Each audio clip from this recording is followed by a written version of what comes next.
Rev it up and welcome to Cars Yeah, show number 1185. Take a used car for a pre-purchase inspection before you hand over a check. This is Cars Yeah, where you'll enjoy interviews with inspiring automotive enthusiasts. Mark Green is here to provide you with a fuel injection of automotive inspiration. So get in, sit down, buckle up, and get ready for a wild ride here on Cars Yeah.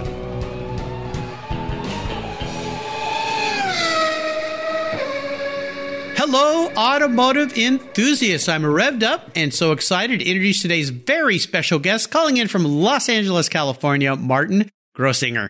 Hey, Martin, are you buckled up and ready for a fun ride? I am so ready, Mark. All right, here we go. Martin Grossinger is the Senior Digital Marketing Manager for Automobility LA and the Los Angeles Auto Show. In this role, he creates video and social media content for the two events, produces the Automobility LA podcast, wrangles the show's photography and videography teams, ideates branded activations and experiences, and liaises with the great community of car lovers all over Southern California and the world for that matter. He started with the show one day before it opened in 2014. Before moving to Los Angeles, Martin worked at a group of radio stations in Texas. He wrote for Jalopnik in New York and worked live event television production. And by the way, Jalopnik's editor-in-chief, Matt Hardigree, has been a past guest here on Cars Yeah. So, Martin, I've told our listeners just a little bit about you. Would you take a brief moment and share a little more about your career and a very obvious passion for promoting automobiles? Yeah. It's great to be here, Mark. Thanks for having me on the show. You're it's been welcome. a lifelong love of mine, things with four wheels, sometimes three wheels, sometimes more than four. Yeah, I'm just happy to be able to share that love with folks online and in real life at the LA Auto Show and Automobility LA. Well, both of those shows are so huge and they're so well known. I mean, I don't know how you juggle all these balls between the two events, but fantastic events. I know that this show is airing and the events just recently took place. Absolutely fabulous success you guys had this year. But let's start first as we continue on this journey of yours by asking you for a success quote or a mantra. This is some kind of saying that has some meaning for you. It's a nice way to get the inspirational tires turning here on Cars Yeah. So, Martin, take the wheel. Whenever I'm presented with a new opportunity, a new project at work or something I'm taking on in my personal life, I just sort of ask myself, why not? It's something that sort of led me across the country through a number of sort of varied and interesting jobs and life choices along the way. But I find that, just sort of saying, why not? And going forward, if it's something that I feel passionately about, has led me in a pretty good direction so far. And so it's something I try to stick to when I can. Well, I love the attitude there. And just give it a try, give it a shot. And the old fake it till you make it kind of concept, although you got such a great background in what you do, there's no faking it there. But when you got the opportunity to come out west after being in New York, I mean, what was there a big question in your mind of maybe a little why versus the why not of, should I take all this on? This is kind of a big change in lifestyle. Yeah, well, I grew up on the East Coast. I went to college on the East Coast, and then I went back to my hometown for a little bit on the East Coast. So I'd always sort of wanted to see what the rest of the country had to offer, see what else was out there. And a couple of opportunities came up along the way that gradually have brought me further and further west, and now I've run out of continent. So it's all been really great so far, and I look forward to whatever comes next, whenever that should happen. Well, all you have to do when you run out of continent is grab a surfboard out there in LA. There's some great beaches to surf on, so you just got to go out and hit the waves. But a real interesting question I might ask you before I ask you this next question, and that is, coming from the East Coast to the West Coast, what was the biggest, I won't say cultural shock, but there's some very different kind of cultural things and norms about East Coast versus West Coast. Was there one big thing that stood out when you came out here, other than the fact that, look at all these cool cars? I could drive a convertible 365 days of the year. The cars are amazing, and the lack of rust on the cars is what really sort of shocked me. Yeah. But culturally, I've noticed that I walk really fast out here. Sometimes I talk pretty fast out here. That's sort of been the most shocking thing is, going through the supermarket and having to sort of step around people because everyone's sort of meandering, looking at the oranges or whatever. Well, it's kind of laid back, SoCal lifestyle. I mean, I grew up down in the San Diego County area, and I've always been on the West Coast. My son went to school on the East Coast in Rhode Island, and he noticed there's some very big differences in just East Coast versus West Coast and just the people and so forth. But we all have our different ways. But the one thing we have in common are cars. That's for sure. Well, let's talk about your personal passion for cars and share a story that instigated that passion for you. Is there a pivotal moment in your life when you knew that you were going to be a car guy? Cars have been a passion of mine and my family's. My family since before I was born, and me probably since the moment I showed up on the planet Earth. I know that growing up, especially as like an infant and a toddler, every weekend morning over the summer, when Formula One season, I know I wasn't sleeping, and my dad wasn't either. We were up watching Formula One races live. Well, he was probably watching them, and I was staring at the pretty colors on the screen. But that's sort of been a tentpole of my love for cars. Comes from those weekend mornings hanging out with Dad watching F1 races, and then a couple of years later, as a probably a 6-year-old, 7-year-old, something like that, we were down visiting my grandparents in Florida and went to the Cavallino Classic at the Breakers Resort. Yes. It was amazing, yeah, and I'd never sort of seen that many. That's sort of a distinct memory of standing in front of, at that time, a brand new F50, with my little Ferrari hat, sort of poking around it and sort of realizing this is an incredible thing. In addition to, the 250 LMs, the Daytonas, the 250 short wheelbases, all sorts of, really incredible cars that sounded great, smelled great, looked amazing. And that's sort of what made my ears perk up and go, oh, wow, this is real. This is really cool. Yeah, that event is absolutely spectacular. I mean, I love that event. I've been to it probably 5 or 6 times now. And John Barnes, who runs that event with his lovely wife, Alicia, they do an absolutely spectacular job with that event. I mean, and the setting, what could be better than the Breakers, an iconic 5-star hotel that's been there forever. And of course, they've got 3 days, I think, out at the racetrack. In fact, that event was the time I first got to drive a 250 short wheelbase Ferrari. And a guy tossed me his keys and said, take it for a drive. In fact, that day, 2 people let me drive her 250 short wheelbase. I thought I died and gone to heaven. But the Cavallino is absolutely spectacular. I'll remind our listeners, too, they publish a wonderful magazine, the Cavallino magazine, that you can go and subscribe. Yeah. But if that doesn't knock you over as far as cars, I don't know what event would, except for, maybe Pebble Beach or the Historics or some of those, or Amelia Island. I mean, there's so many great shows. Well, Martin, what I want to do now is take a look at some of the many roads you've driven down and talk about a big challenge or a big failure you faced. These are wonderful learning opportunities. So kind of take us to that difficult time, walk us through that experience, but more importantly, tell us how that helped you gain even more momentum as you move forward in your life and your career. So in 2014, I had the opportunity to move out to Los Angeles and join up with the LA Auto Show. As you mentioned earlier, I arrived in LA literally fresh off the road from Texas the night before. I still had bags and stuff in my car when I showed up for work that morning. And I was dumped sort of feet first into one of the biggest auto shows in the world on the management team for that. So it was a huge challenge getting up to speed, figuring out what exactly was going on. Of course, I was familiar with auto shows, but not really with the media and press days that precede them, all the press conferences and vehicle debuts. So it was kind of a big sort of shocking moment where, I had my eyes open the whole time. My head was on a swivel, taking tons of notes and photos and trying to wrap my head around how this all comes together. And how it comes together in a way that people, whether they are industry professionals or the general public who come to the show, get there, how the marketing all works for it, how the operations side works to put it all together. I'm still learning every day, but that was sort of a big hurdle that sort of showed up, was trying to figure out what I'd gotten myself into, and how to make a success out of it, Yeah, with all your bags in your cars, where am I sleeping tonight, by the way? Am I even going home tonight? What is my home? Where am I? How did I get here? Yeah, that great a song. bag out in my office. Yeah. Yeah, maybe so. Maybe so. Well, the first thing that comes to mind is that old saying, how do you eat an elephant? One bite at a time. So for somebody who might find themselves thrown into their feet in the fire like that and really be overwhelmed, I mean, you're drinking from a fire hose, to use another one of those sayings. What are a couple words of wisdom advice you might offer somebody who finds themselves in that position and just, like, how am I going to get through this first day, much less the next week or the next month?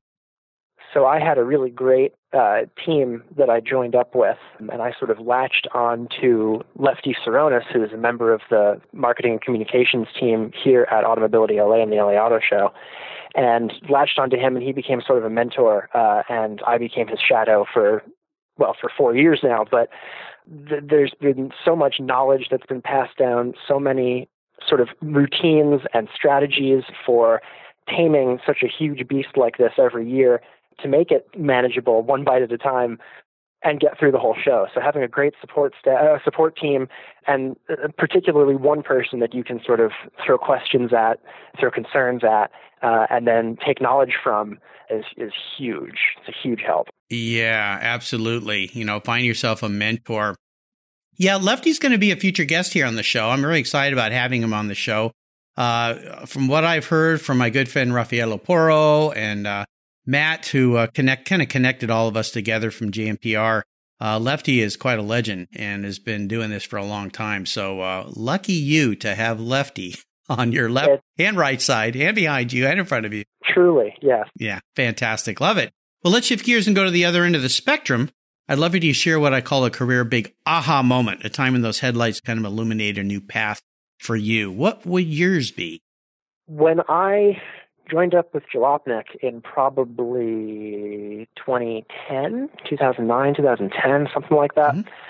I sort of realized that this, though it is incredibly difficult and it takes a ton of work and time and effort and dedication to sort of break into, I'm putting this in air quotes, the industry, especially on the media side, these are all sort of normal people who do ostensibly normal jobs, though they seem sort of like jet-setting superheroes. And you can do it. You just have to put in the time and the effort and really sort of dedicate yourself. But you can get in there and you can, get behind the wheel of a press car, rack up a huge speeding ticket, and then get and then get your name up on a website and produce really cool stories, photos, videos, whatever. It's all doable. You just have to put in the work. Well, put in the work. I think those are the key words here. A lot of people see successful people and they think, wow, they just did that overnight. There is no such of a thing as overnight success.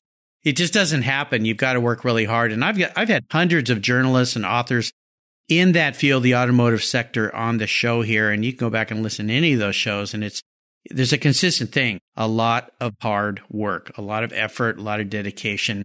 That's all it takes. Just a lot of hard work, right? Yeah. No big deal. Easy. Yeah, no big deal. Right. Exactly. Well, let's have a little bit of fun and talk about your first really special car, truck, motorcycle, bike, whatever it might be, and maybe share a special memory you have about that ride. So there's a couple. The first one is the car that my mom drove when I was growing up. She's had a history of really rad cars, but this is the first one that I sort of had, any sort of relationship with. She had a Renault Alliance. It was sort of a ridiculous little car, not particularly great, but it was red. It was the first car that I spent any sort of considerable amount of time in, and then unfortunately I was the reason that we had to get rid of it. As a toddler, I was eating a banana in the back seat, and I figured, okay, I'm done with this banana, so I tossed the peel under the front seat in the middle of summer. Eventually, when the smell got so bad, we went looking for it. My mom and dad tried to, tear the car apart and find this, but the banana peel had disappeared, but the smell was still there. It was ingrained in the carpet. Yeah. Yeah, it was so bad we had to sell the car. So, oh my gosh. Yeah. I think, and in addition to the car being, at that point sort of an elderly Renault, it was time for it to go. But that was one of them. The second one that actually is a special car that I do love dearly was a 2003 Civic Si hatchback that, again, was my mom's, that I then bought from her when I had to leave the East Coast and head west. A great car that sort of, it took me all the way across the country. I still consider it a very dear friend, though it is no longer with me. Nice. Well, you know, what comes to mind when you talk about that Renault Alliance is there's a great Seinfeld episode where they have a valet that drives I think it's his Saab at that point of Seinfeld TV show. And the guy has really bad BO and it infiltrates the car. And no matter what he does, he can't get rid of it. It has a life of its own. I kind of chuckle at that because I met a friend a while ago that his wife spilled some milk in the back of the car and never cleaned it up. And milk's another one of those things, along with bananas, that once it gets in your carpet, you're done. You can never get rid of that smell. He ripped all the carpet out, put new carpeting, still couldn't get rid of it. And finally and nobody would buy it. So he had to trade it in because dealerships were the only ones that would take the thing off his hands. So, that's frustrating. I understand. Well, how about seller's remorse? Is there a vehicle other than that Honda that you had maybe that you have a little remorse about letting go? So the Honda's the big one. I haven't owned a ton of cars. The family motto has been buy something that you really like and drive it into the ground. The Honda sort of played a huge role in my life. I learned to drive on the car, took me to Texas and then out here to LA. Crazy reliable until the day I sold it. The guy was on a test drive with me and it blew the head gasket. It didn't want to leave. Oh, yeah. It's like, I am not letting you get rid of me. Yeah. And also screw you for trying. Yeah. Oh, yeah. By the way, I'm going to cost you a fortune at the same time. Oh, gosh. Yeah. After that, I sort of both regret and don't regret getting rid of it. He still bought the car with the blown gasket. God bless him. You got a little discount. Yeah, for sure. But yeah, that's sort of one that if another Civic Si of that era came back around at an incredibly reasonable price, that's one I would consider picking back up again because it's just a great little car. We'll just call that thing Christine. I think that might be a good name for that car. Yeah, don't piss your car off. It might run you over. Yeah, they know. Well, I know this show is airing after the LA Auto Show, but I would love for you to talk more about the LA Auto Show and about Automobility LA, what these two things are all about, what people can expect in the future. Super successful shows over time, fantastic shows. Debuting new cars. There's just so much going on with this. And of course, in LA, the epicenter of the cool car culture of the world. So share a little bit more about these wonderful projects you're involved in and all the different things you do. Sure. So Automobility LA is sort of the press and trade event that precedes the LA Auto Show. It's where we pull the sheets off of more than 50 cars and trucks and other vehicles of various shapes and sizes. We also produce a really great sort of TED Talk style conference with all sorts of industry leaders, luminaries, CEOs, folks like that who talk about the future of the automobile, whether that's an autonomous vehicle, a connected car, connected city that talks to the car, a shared vehicle, electrification, all sorts of the elements that are going to change the way we get from point A to point B. So that's a really fantastic event. We attract folks from the auto industry, from the tech industry, from companies that you would think don't have a place in this sort of new mobility world, but they totally do, because in the future, it's all going to change. Oh, yeah. It's already changing pretty darn fast right now. Absolutely. One of my favorite sort of stories is in preparing for the event a couple of years ago, we were looking at our registration records and saw that, a delegation from Domino's Pizza had signed up to come to the show, or one of the other pizza delivery companies. And we thought, well, that's strange. Why are they? But of course, it's because they're gaining insights and thoughts and ideas into autonomous pizza delivery vehicles. So It makes perfect sense when you sort of take a step back and think about it like that. So, Automobility LA has been a few years in the making, and it just continues to grow. We're really thrilled with the success that we've seen so far and have big plans for the future. The LA Auto Show continues as, this year was our 111th year. We've been going since 1907. Wow. And, I had no idea it's been going that long. That is incredible. Yeah. So it started in, a bunch of circus tents out here in LA and has, moved around a little bit, but it's always been up and running. We attract loads of car enthusiasts, not just from the LA area, but from all over the world to see sort of the latest, greatest innovations in transportation and vehicles that they can get, not necessarily 20 or 30 years down the line like you might see at other sort of large events, but stuff that has the technology of the future, but is available, within 5 years or maybe even the next couple of years. So that's really exciting. In addition to that, we offer a bunch of experiences that folks can have. We've got these Polaris slingshot joyrides where we'll send you out there in a 3-wheeled Polaris slingshot or at a closed course on our grounds, on our campus, and doing all sorts of donuts and slides and skids and all sorts of fun stuff like that. It's really a hoot. Tons of test drives, VR opportunities, all sorts of, it's more than just sort of a big room full of cars and carpet. We really offer a full day of entertainment. Yeah, it's absolutely spectacular. Yeah, those slingshots were at SEMA this year. It looked like a load of fun. I didn't have time to wait in the long line to get a ride in one, but it sure looked like fun. I did get to jump in a Superformance Cobra, though, and that was pretty darn cool. And go out and do some donuts with a woman from the UK who was my driver that's going to be a future guest on the show. Oh, my gosh. Yeah, be careful who you get in a car with, especially if it's a lady who holds championships for drifting. Don't eat your breakfast right before you get in the car. It sounds like a great time, though. Yeah. It was fun. Yeah.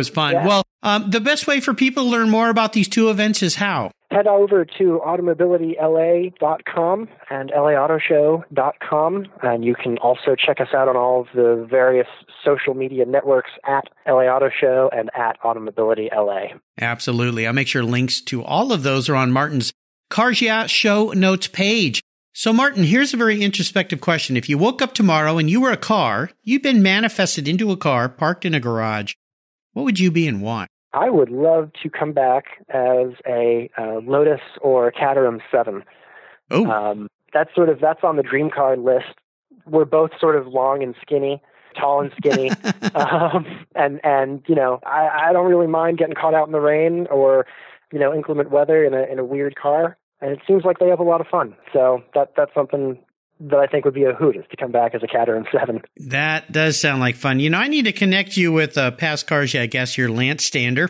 I mentioned Superformance a moment ago. Superformance down there in Orange County, just south of you, sells Caterham 7s. They have those cars down there. So maybe I need to connect you two guys. You can go down and take one for a drive and see what it's like. Great people. That sounds fantastic. Yeah. It's Superformance. Yeah, they sell some really cool stuff. In fact, at SEMA this year, Doug, who's been in the show, and his wife Marissa showed off their brand new, it's kind of a Ford GT-esque car. It's a new car they're going to be selling there. Got to check that out, too, when you go to their website. Well, Martin, up next is the last lap. Before we put the pedal to the metal, let's say thank you to today's Cars Yeah sponsors. Everyone who knows me knows I'm really picky when it comes to my cars and keeping them looking new. I'm a huge fan of Covercraft floor mats. I've protected my vehicle with their products for decades. Want to keep your vehicle's interior looking new? It's easy with Covercraft floor mats. They will protect your vehicle's factory carpets from daily abuse, weather, pets, children, weekend adventures, and those everyday spills. It's a fast, easy, and stylish way to keep your vehicle looking new. Covercraft floor mats come in a wide variety of styles, materials, and configurations, all designed for maximum protection. In addition to Premier Plush and Berber custom floor mats, you'll also find cargo liners, canine cargo area liners, dash covers, and sunscreens. Enhance your vehicle's looks while protecting the factory finishes with easy-to-install and easy-to-clean floor mats. Covercraft is the right choice. Learn more today at covercraft.com and tell them Mark at Cars Yeah sent you. That's covercraft.com. What's every automotive enthusiast's dream? To design and build that perfect garage. My friends at Metron Garage are a group of creative talents who've combined their passion for cars with their careers in architecture. Their service includes unique garage design and state-of-the-art fabrication. They will create the coolest custom garage for you and your vehicles. Metron Garage's system features fully engineered commercial-grade material and structural framing that's stronger than traditional construction. Their designs are pre-engineered to meet your building codes for fast, bolt-together construction. With over 25 years of experience, you'll see a 3D rendering to visualize your custom garage, and the final structure will fulfill all your storage needs. Contact Metron Garage today and begin realizing your dream garage. Go to metrongarage.com. That's metrongarage.com. Garage is built for discerning enthusiasts. Where it's not just a garage, it's where your dream garage comes true. All right, Martin, we are back, and we're entering the last lap. I'm going to fire off a series of questions and ask you to give our listeners some very quick blips of the throttle answers. So here we go. What's the best automotive advice you've ever received? Take a used car for a pre-purchase inspection before you hand over a check. Yeah, absolutely. That's the best $100 you'll ever spend. That's for sure. Sure it is. Yes. Yeah. And you know what? The other thing is great about it, not only to scare you away from going, this is the wrong car to buy, but also it gives you some negotiating power on the price, because you can come back and say, you know what? This car has a blown head gasket. Yeah. And I want a discount. So, yeah, exactly. Yeah, it gives you a little leverage there. Would you share one of your personal habits you believe has contributed to your many successes over the years? Take notes on everything. Yeah, absolutely. Big time note taker myself, too. Now, do you have a resource that you think our listeners would really enjoy, that you enjoy? There's a few really great photographers out there on Instagram right now when you sort of need a quick break from everything that's going on outside of your phone and maybe even inside of your phone. Kevin McCauley takes really fantastic photos on Instagram. So does this guy, Max, whose handle is 35mm_cars, like 35 millimeter cars.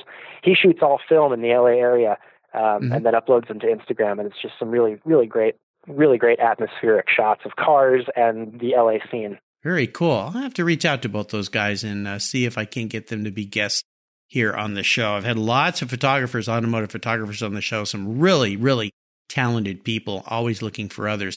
Now, if I could arrange for you to have a drink with anyone in the automotive industry, living or deceased, who would that be? I went through a whole bunch of old Formula One drivers that I think would be a lot of fun to have a drink with. James Hunt is one, but I feel like that would not just be one drink. So that's I know, it'd be a whole night of drinking. But Mastin Gregory is somebody who I think would have been real neat to meet. For a while, we had similar choices in eyewear going on and haircut and sort of general vibe, I think. So it would be real neat to meet him. He's sort of an unsung hero of mine. Yeah, Mastin Gregory, he was born the same year my father was born, 1932. And American race car driver, for those people that don't know a lot about him, go back and check him out. You can just Google his name. You'll find all sorts of interesting things. I mean, this was back in 57 or 58. He raced his first race, Monaco Grand Prix, I think was his first entry into GP1. Do you think I have that right? I'm trying to remember. I believe that's correct. The most interesting thing about him for me, or one of them, is that he was one of the drivers on in the last Ferrari to win at Le Mans overall in the mid-60s. I think it was 66, 67, something like that. He was driving a 250 LM. I think it was one of the North American Racing Team cars. And I think that's just the coolest thing. I just saw that actual car at the Peterson's exhibit a couple months ago. They had a Ferrari exhibit, and that car was there, and it still has gravel and sand and dirt in the wheel wells from Le Mans from the last race. It's just the coolest thing. That is pretty cool. Pretty cool. You know, you're the first one that's mentioned Mastin Gregory, and I'm really kind of surprised because he was a pretty amazing driver and accomplished a lot of really cool things. So I'm glad you brought his name up. Yeah, that is pretty cool. Well, how about a book? Is there a book that you've read you think our listeners would enjoy reading as well?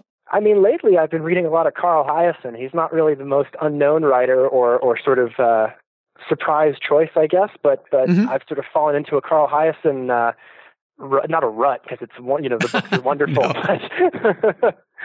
but I've been going through his, all of his published works. It's just been great. It's sort of fun stuff to get me through my reading period, Is there a book in particular that he's written that you can think of that really kind of stands out for you? Because he's written a lot of interesting things.